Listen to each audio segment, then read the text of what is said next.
as a parent. Parang dati mong tinuturuan, tinagay. Ngayon, lumilipad na sila sa mga sarili nilang bakbak. Tama ba, Jos? Nakaka-proud din. Because, Nakaka-proud, sobrang.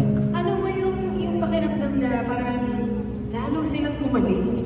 Oo nga eh, naging May iba mga... tayo kita-kita ulit, pero gumaling ulit sila. Mga naging mama. Naging mama. But anyway, again, thank you for tenors and music MD.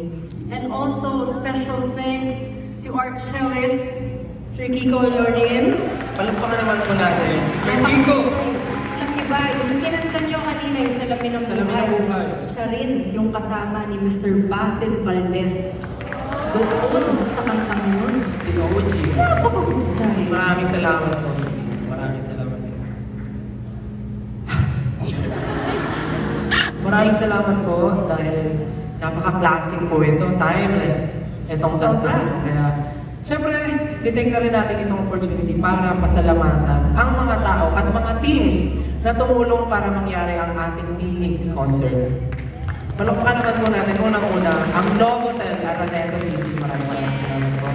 Syempre ang aking wardrobe, Team Rain XM, ang aking makeup artist, si Mama Mac Igarda, ang hair stylist na si Mark Pamilara, and of course my vocal coach, si Coach Brennan Espartines. Coach, maraming salamat, Coach!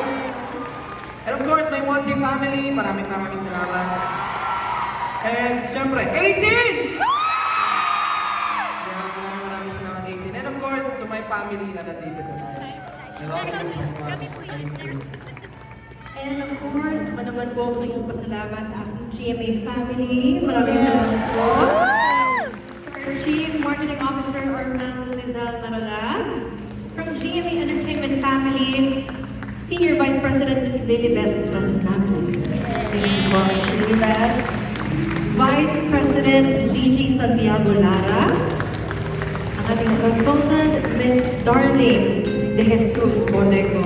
Thank you, Ms. Lee. Thank you also to GMA Synergy na lagi po nakasuporta po sa amin. Of course, Ms. Marivic, Ms. Anne, Ms. Mariles, Sir Joseph, Ms. Jasmine, headed by, of course, the Senior Vice President for GMA Integrated News, Regional TV, and Synergy, Mr. Oliver Amoros.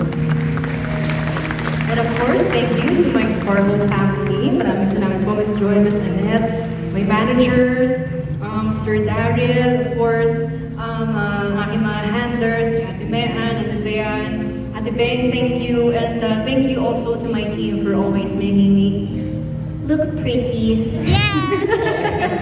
Studio 24C, thank you. Maita, Justin, Alvin, and Mel, thank you. Ate Kay, thank you so much. Woo! Angel, thank you. To my supporters, maraming salamat.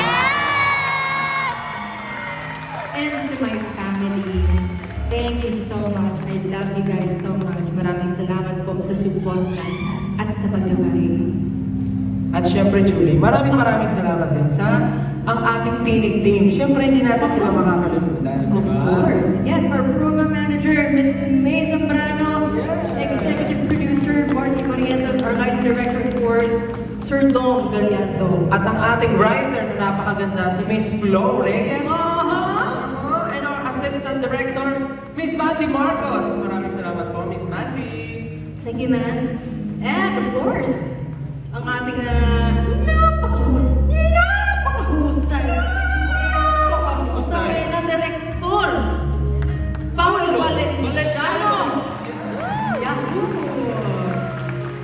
Grabe no, yung mga kantang pinperform natin kanina, ayun yung mga kantang sobrang sikat talaga noon hanggang ngayon.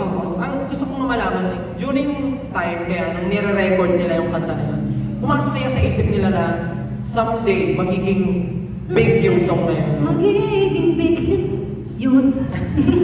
No? Di ba? Naisip kaya nila yun? Pero kasi alam mo minsan talaga, masarap din yung makarinig ka ng mga songs na bagong nilabas. Tama rin, totoo yun. Yung mga fresh na songs, mga bago, tapos nung hindi mo narinig dahil kinanta siya bago pa na talaga. Oo, yung mga ngayon talaga, no? Tulad nitong kanta na gusto kong kantahin ngayon. Unang beses ko ito narinig, pinorform to ni Kuya Billy. Kasama niya yung singer, si Zach Taputlo. Pinarform nila to sa The Voice Generations. Magaling Nila yan. Yung title nito is Dilulu. Sobrang gustong gusto ko tong song na